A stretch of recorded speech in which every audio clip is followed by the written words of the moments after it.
They shoved me into a cell so my family could carve up my life like a holiday roast.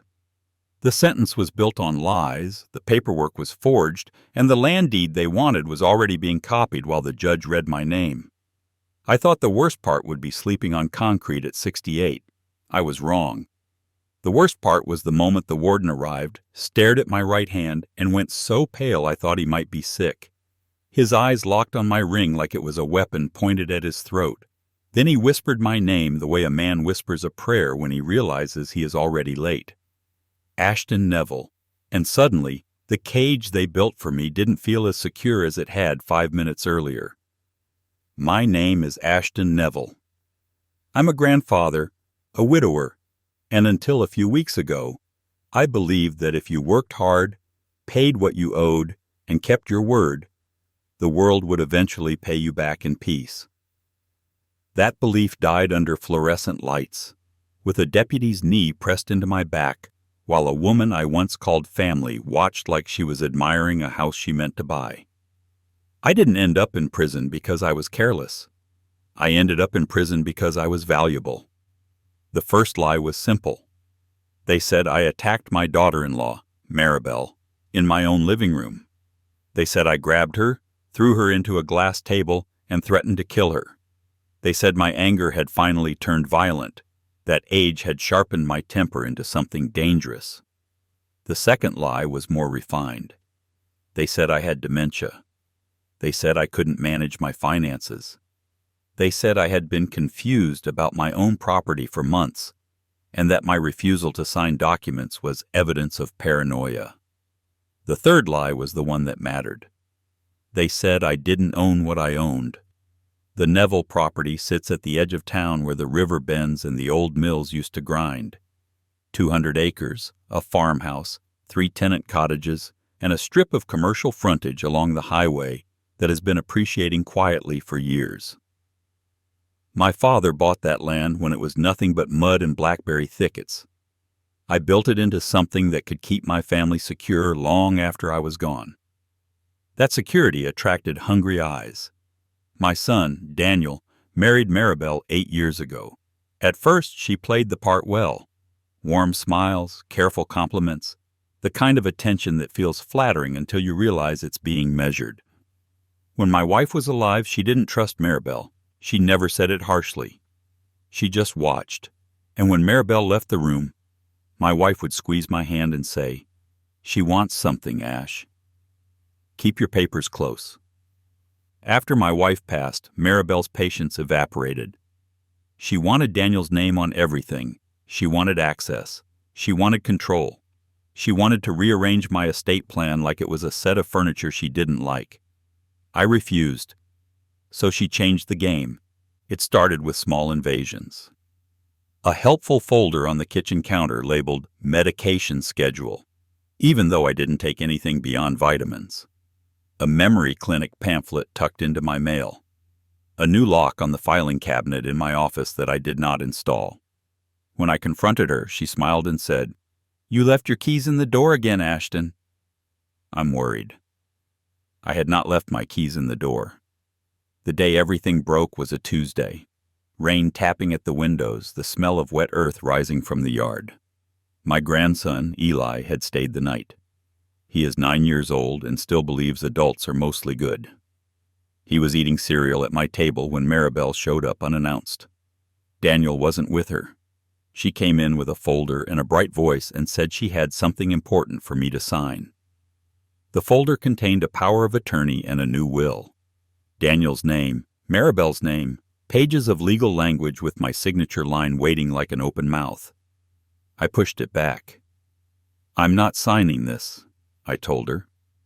She kept smiling, but her eyes changed. "Dad would want you taken care of," she said. She always called me Dad when she wanted something, like the word itself carried leverage. "I'm taken care of," I said. Her smile tightened. "Then why are you making this so hard?" "Because it isn't yours," I said, and I pointed to my grandson at the table. "And because I want his father to inherit what I built, not you." That's when she stood up fast enough to tip her chair and said loud enough for Eli to hear, "Don't you threaten me." I didn't understand at first. I hadn't threatened her. I hadn't even raised my voice. Then she moved toward the side table, and with one swift motion she swept a glass picture frame onto the floor. It shattered. She let out a sharp scream, like a knife cut. Eli froze, spoon halfway to his mouth. Maribel grabbed her own arm and slammed it against the corner of the counter hard enough to bruise instantly. Her face twisted into an expression I will never forget. Not pain, but performance. Then she lunged toward me and screamed, "Get away from me!" I stood there stunned while she stumbled backward into the shattered glass and let herself fall. She made it look like I had shoved her. She pulled her phone from her pocket as if it had been waiting. She dialed with shaking fingers and said, "Please, send someone. He's violent. He's attacking me." I said, "Maribel, stop." And she screamed louder, and a moment later I heard sirens. Someone had been sitting in a car down the street waiting for her call. The deputies arrived with hands on their holsters like they were stepping into a hostage situation. Maribel was on the floor, clutching her arm, crying and pointing at me. Eli was crying now too, whispering, "Grandpa, what's happening?" I stepped toward him and a deputy blocked me. "Hands behind your back," he snapped. "Officer, my grandson." "Knees," he said, and pushed me. My cheek hit the tile.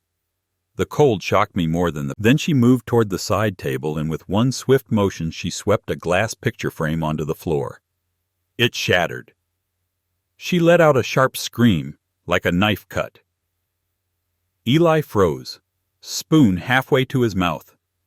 Maribel grabbed her own arm and slammed it against the corner of the counter hard enough to bruise instantly.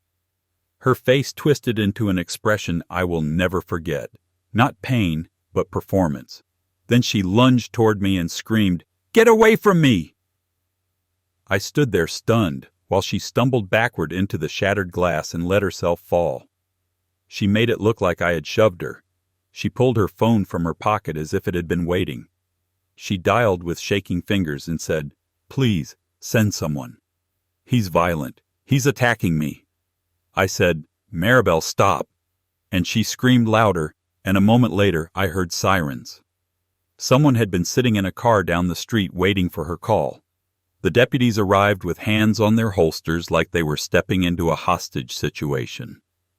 Maribel was on the floor, clutching her arm, crying and pointing at me. Eli was crying now too, whispering, "Grandpa, what's happening?" I stepped toward him and a deputy blocked me. "Hands behind your back," he snapped.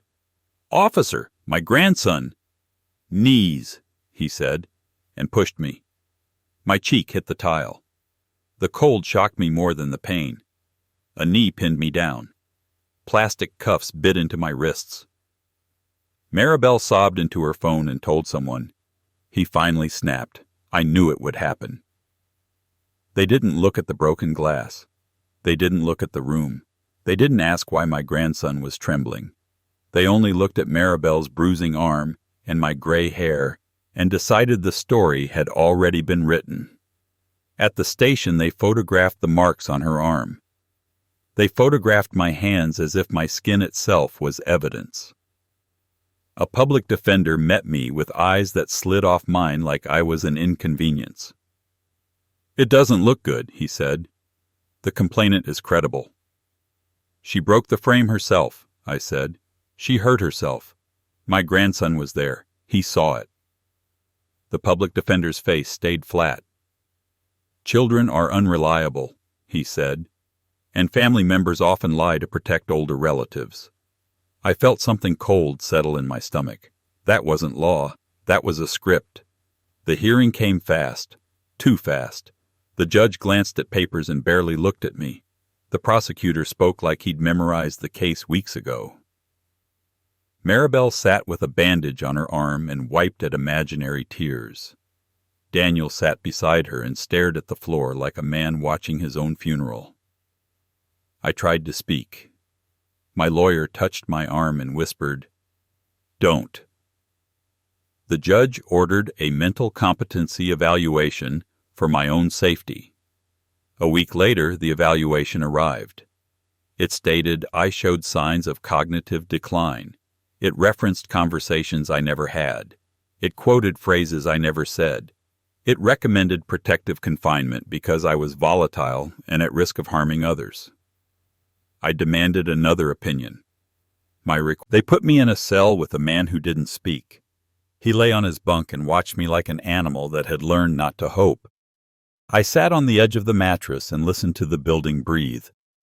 Pipes knocking, distant shouts, a radio crackling somewhere. This was not a place designed for improvement. It was designed for containment. An hour later, boots stopped outside my door. A guard opened the small window. "Neville," he said. I stood. "Warden wants you," he said, like it was a punishment. They escorted me down a corridor that smelled of bleach and old sweat. My shoes squeaked on the floor. Every door we passed had a small window like an eye. The warden's office was at the end. The guard knocked once and opened it without waiting. The warden stood behind his desk. He wasn't old, maybe mid-40s, with a stiff posture and a face that had learned to give nothing away. His uniform was neat, his hands steady, his eyes calculating. Then his gaze dropped to my right hand, to the ring. He went still as if someone had touched the back of his neck with a blade.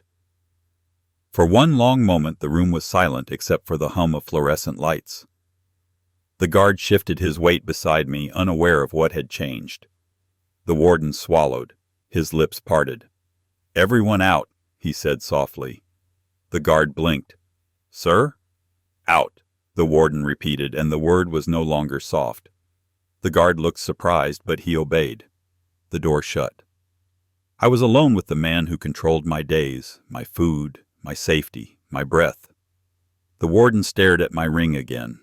His face had lost color. A fine sheen of sweat gathered at his temples.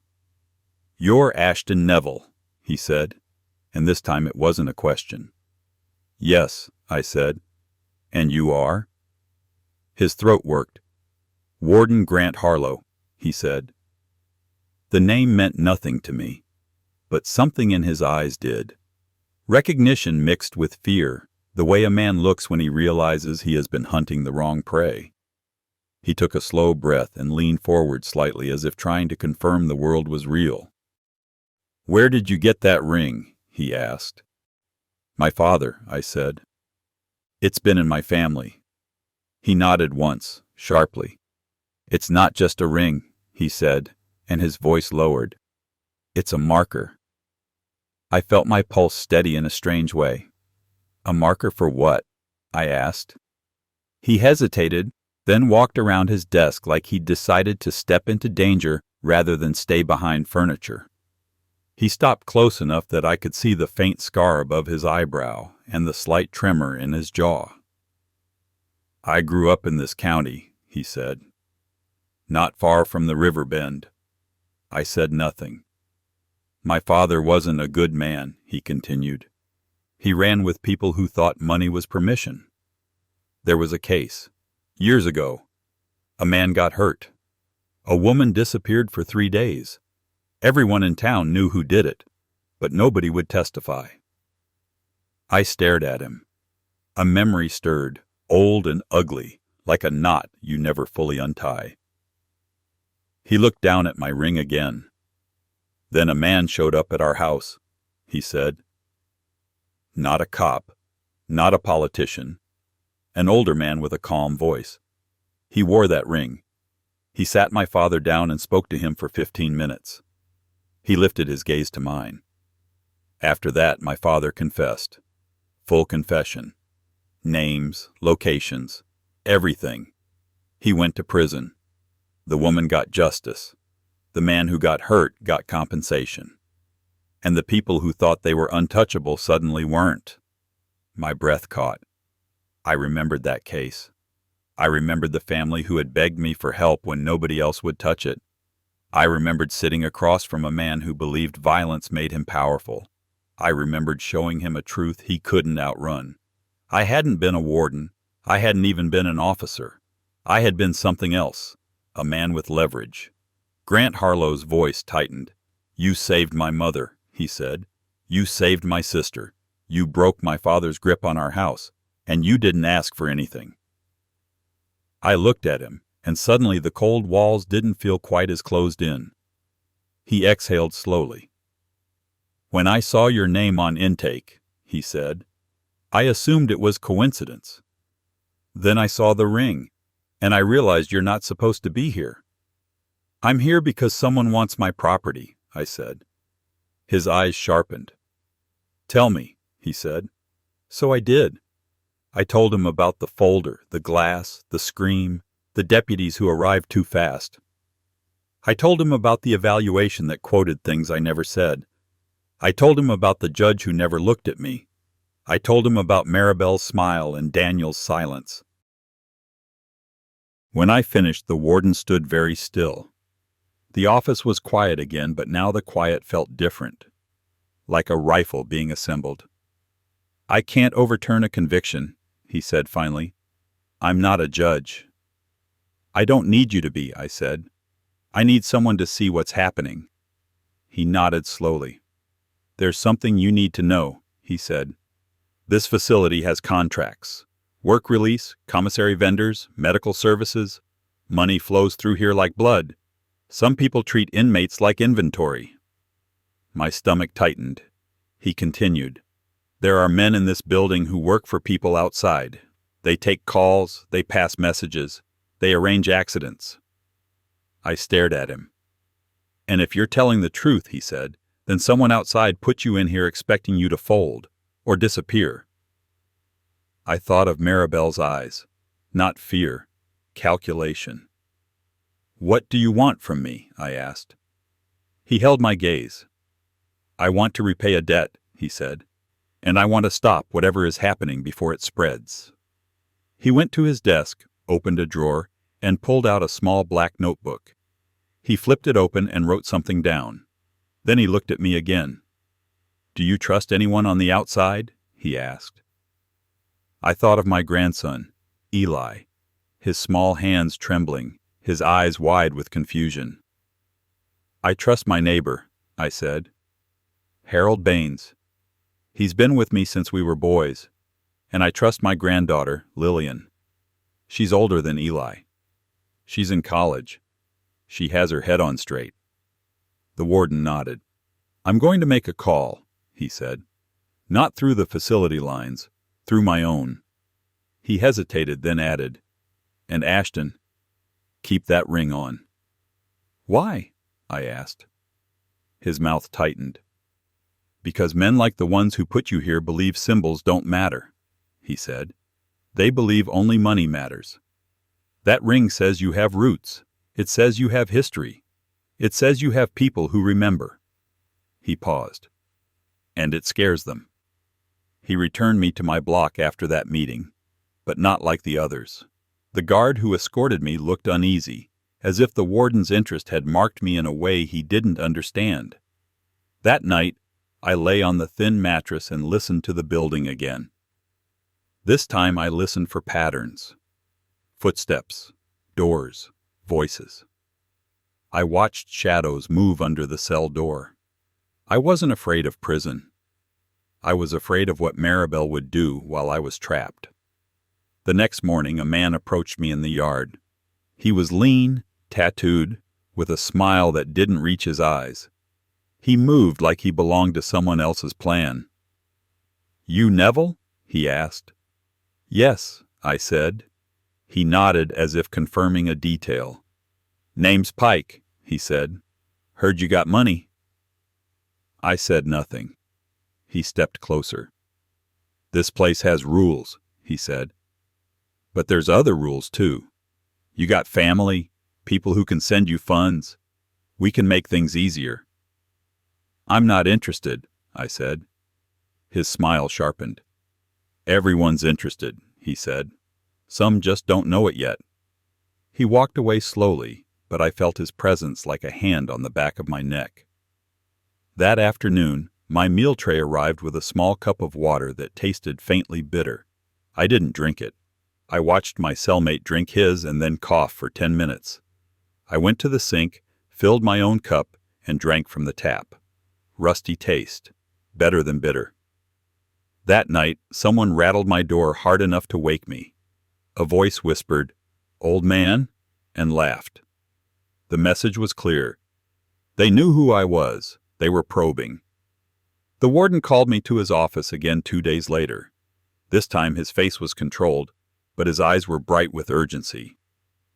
"I contacted your neighbor," he said. "Harold Baines." My throat tightened. "Is he all right?" I asked. "He's alive," the warden said. "But he's scared. Your property has been entered." My hands clenched. "By who?" I asked. "By people claiming they have authority," he said. "They showed a document. They said you signed it." I felt heat rise behind my eyes. "I didn't." "I know," the warden said. "Harold says your office was searched, your safe was pried at, and the police told him to mind his own business." I stared at the floor for a moment, breathing through my nose the way I learned to do when anger threatens to make you stupid. "They're moving," I said. "Yes," he said, "and there's more." He slid a piece of paper across the desk. It was a photocopy. A legal document with a signature at the bottom. My name, Ashton Neville. But the handwriting was wrong. Too sharp, too rushed, and there was a small error that only I would notice. My middle initial was wrong. They forged my name, and they did it carelessly, because they believed nobody would challenge it. "I got this through a contact," the warden said. "Not official channels." I looked at him. "What contact?" I asked. His jaw flexed. "Someone who owes me," he said. "Someone who has been watching the county guardianship office for months because there have been other cases. Older people declared incompetent, assets transferred, families divided." My stomach sank. "How many?" I asked. "Enough," he said. He leaned forward. "Ashton, they didn't put you here just to take your land," he said. "They put you here because if they can break you, they can use your case as precedent. The Neville property is valuable, but so is the story. Old man violent, old man unstable, old man needs control." I thought of my grandson again, Eli, watching deputies pin me down. That image would live in him. It would stain his idea of fairness. "We need proof," I said. The warden nodded. "Yes," he said, "and we need to keep you alive long enough to use it." He stood and went to the window. He stared out at the yard as if measuring distances. "There's a hearing in 3 weeks," he said. "An appeal check. It's routine. Most inmates don't even get to speak." "I know," I said. "But if we can force the right information into the right hands before that hearing," he said, "you have a chance." I frowned. "How?" He turned back. "Your daughter-in-law will make a mistake," he said. "People like her always do. They get greedy. They get impatient. They reach for the last piece too quickly." He tapped my ring gently with his knuckle, not touching my skin, just the gold. "And symbols make people reckless," he added. That week, the pressure increased. Pike cornered me again in the laundry room. 2 men stood behind him, silent. "Word is you talked to the warden," Pike said. I looked at him calmly. "I talked to staff," I said. "That's allowed." He smiled thinly. "Not the way you did," he said. "You got special treatment." I said nothing. He stepped closer until I could smell tobacco on his breath. "You got land," he whispered. "Big land. People want it. If you cooperate, you live. If you don't, old men have accidents." Then he reached for my hand. My ring. I jerked back. "Don't touch me," I said. Pike's eyes flicked to the ring, then back up. "That thing," he scoffed. "What's it worth? I could sell it." "You couldn't," I said. His smile faltered for half a second. I saw it. A flicker of uncertainty. He knew something, or someone had told him something about that ring. He leaned in again. "You're not as safe as you think," he murmured. I didn't respond. I waited until he walked away. That night, my cell door opened unexpectedly. A guard stood there. He didn't speak. He just gestured.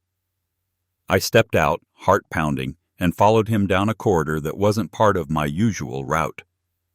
The building felt colder here, the lights dimmer. He opened a door to a small utility room. The warden was inside. So was another man in a suit. The suit looked wrong in the prison air, like a bird in a cage. The man held up a badge. "State Inspector Raymond Klein," he said. My pulse steadied. "Inspector?" I said. He looked at my ring. His eyes narrowed slightly in recognition, but his expression didn't shift the way the warden's had. His recognition was professional, not personal.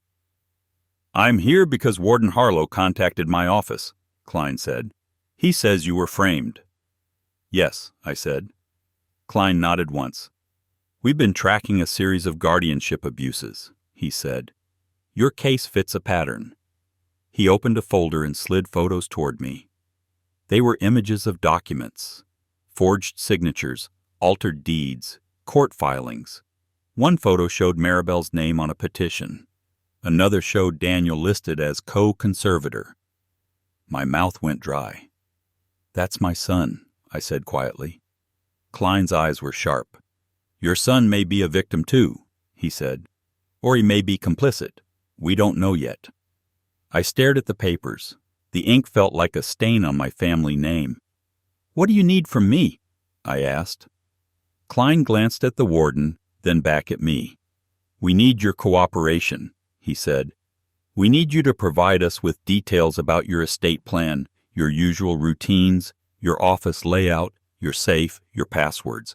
We need to confirm what was taken and when." I nodded slowly. "And," he continued, "we need to provoke them." I looked up. "Provoke who?" I asked, though I already knew. "The people outside pulling strings," he said. "They've been careful but not perfect. We need them to reach out. We need them to say something incriminating." "How?" I asked. Klein's gaze flicked to my ring again. "We create a rumor," he said. "A rumor that your ring isn't just a family heirloom. A rumor that it's connected to something bigger." I felt a chill. "What is it connected to?" I asked. Warden Harlow answered. "The Neville Trust," he said. I stared at him. "There's an old trust," he said, "built from land and industry money decades ago. Some of it is dormant, some of it is active. But there's a clause, an old clause, that certain holdings can't be sold without the approval of the ring bearer." I blinked slowly. "That's not true," I said. Harlow's eyes held mine. "Doesn't have to be," he said. "It just has to be believable enough to make them panic." Klein nodded. "Panic makes people talk," he said. I understood then. They weren't just helping me, they were building a trap. I didn't enjoy the idea of using lies to catch liars, but I was already in a cell because I had trusted truth to protect me. Truth hadn't been enough. "All right," I said. The plan moved quickly.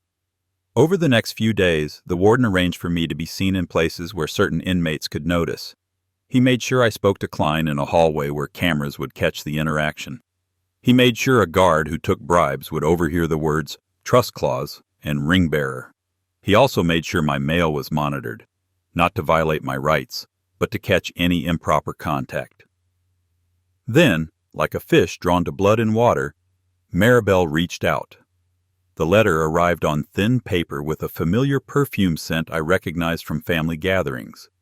It was addressed to me in careful handwriting, but the words inside were sharp. "Ashton, we need to resolve this. Daniel is devastated. The children are confused. You have caused so much pain with your stubbornness. If you care about your family, sign the papers we sent through your attorney. Sign them, and we will tell the court you are calmer now. You can come home under supervision. Otherwise, you will stay there and the property will be managed appropriately. Be reasonable." Maribel. I read it twice. Then I handed it to the warden. He didn't smile. He simply nodded once and said, She took the bait. The next part was riskier. Klein arranged for Harold Baines to meet with him. Harold, bless him, was the kind of man who still believed in handshakes and porch conversations. This situation terrified him, but he loved me like a brother. Harold agreed to do something dangerous. He would pretend to cooperate with Maribel. He would tell her he'd found something in my office safe that suggested the ring mattered. He would say he saw papers about a trust clause. He would imply that if she didn't get the ring, she might not be able to sell the land. It was a lie. But it was a lie designed to make Maribel reveal how far she'd go. 2 days after Harold made contact, the prison yard shifted. Men watched me more openly. Pike stared at my hand like a starving dog. That night, my cell door opened again. 2 guards stood there, not the same ones as before. Their faces were blank, their posture wrong. One had a slight twitch in his jaw. "Neville," one said. "Medical." "It's midnight," I said. "Medical," he repeated. I stepped forward slowly, heart pounding. My cellmate sat up, eyes narrowed. As they escorted me, I watched their hands. They weren't guiding me toward the infirmary. They were guiding me toward the service corridor. I stopped walking. The guard's hand tightened on my arm. "Move!" he hissed. I turned my head slightly and saw something small on the ceiling corner. A camera. "Good." I raised my voice.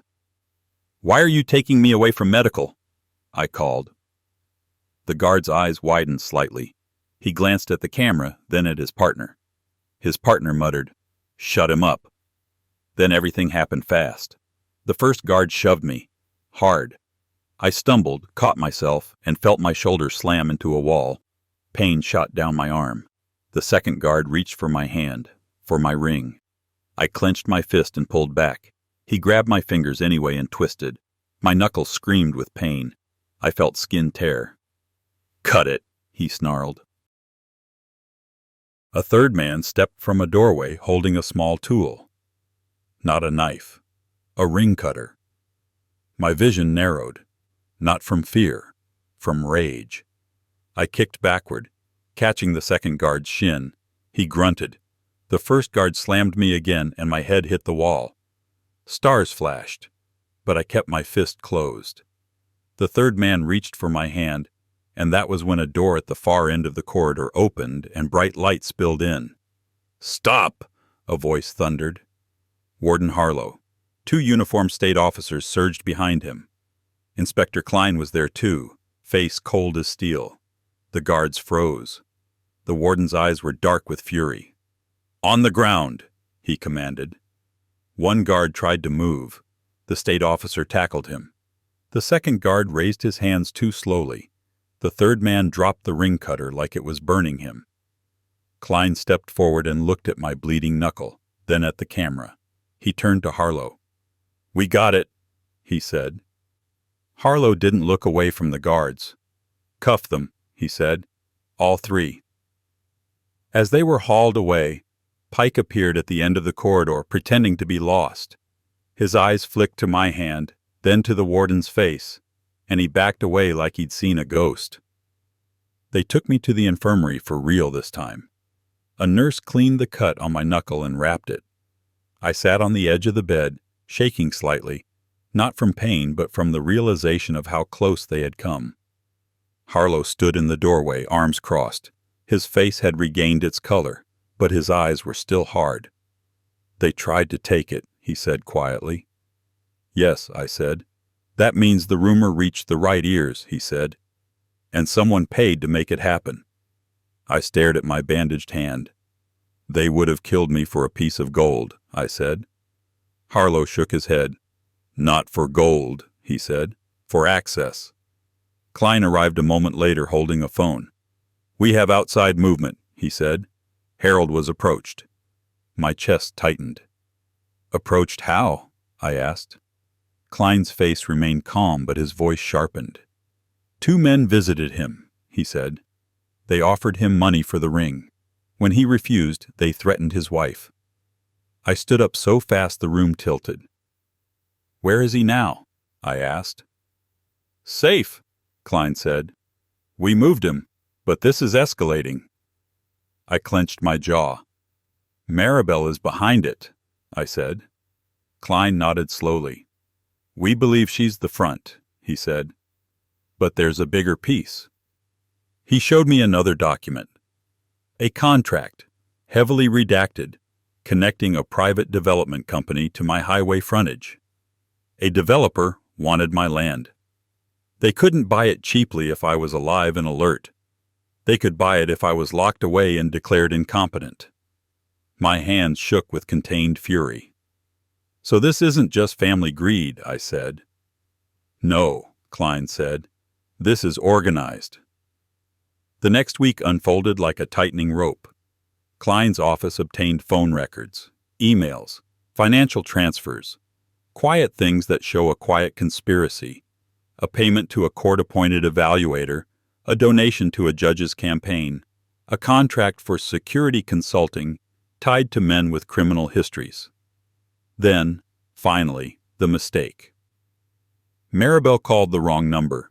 She meant to call one of her contacts. She dialed a line that Klein had already flagged and redirected. The call was recorded. Her voice was sharp, impatient. "You idiots couldn't even get a ring off an old man?" she snapped. A man responded, low and irritated. "He's being protected. The warden's involved." Maribel's laugh was cold. "Then handle the warden too," she said.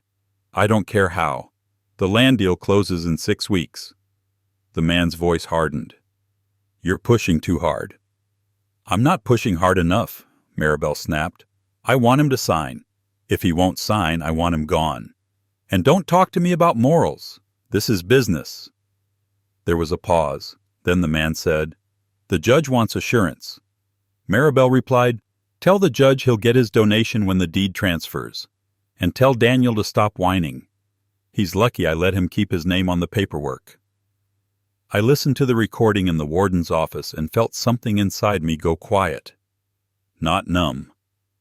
Focused. That recording was a door opening. The appeal hearing arrived. They brought me into the courtroom in shackles. The metal around my wrists felt heavier than it had the first time, because now I knew how many hands had tightened it. Maribel sat in the front row, dressed in a soft color that made her look innocent. Daniel sat beside her, shoulders slumped, eyes red. My grandchildren were not present. Thank God for that. The judge entered, the same judge as before, face calm, eyes already bored. My public defender leaned in and whispered, "Keep it short." I looked at him and thought about the evaluation report that had magically appeared, about the prosecutor who had spoken like he'd rehearsed, about the deputies who arrived too fast. I kept it short anyway. Inspector Klein stood and identified himself. The courtroom murmured, "Judges hate surprises," and this was one. Klein presented the recording.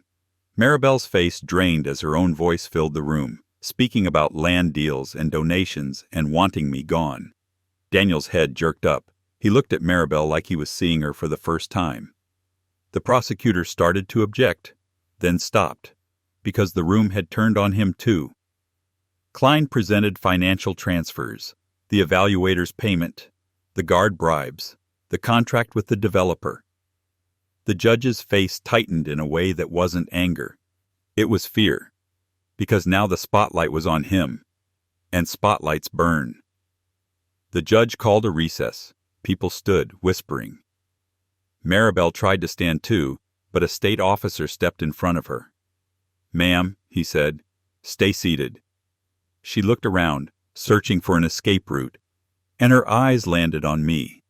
For the first time, her mask slipped completely. What I saw wasn't grief or embarrassment or remorse. It was hatred. Pure, bright, childish hatred. When court resumed, the judge's hands were trembling slightly. He tried to regain control, but control was gone. Klein's presence had changed the balance. The judge ordered my release pending investigation. He ordered a review of the competency evaluation. He ordered protective measures regarding my estate. Then, in a voice strained with forced authority, he ordered Maribel detained for questioning. Daniel stood abruptly. "What did you do?" he demanded, voice breaking. He wasn't asking the court. He was asking his wife. Maribel turned her head slowly, eyes hard. "I did what you were too weak to do," she said. Daniel recoiled as if struck. I watched my son's face crumble, and it hurt in a way I hadn't expected. I had wanted him to defend me. I had wanted him to stand up for truth. Instead, he had sat quietly while his life was used as a weapon. But I also saw something else.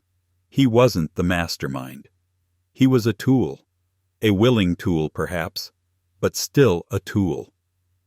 They removed my shackles and guided me out of the courtroom.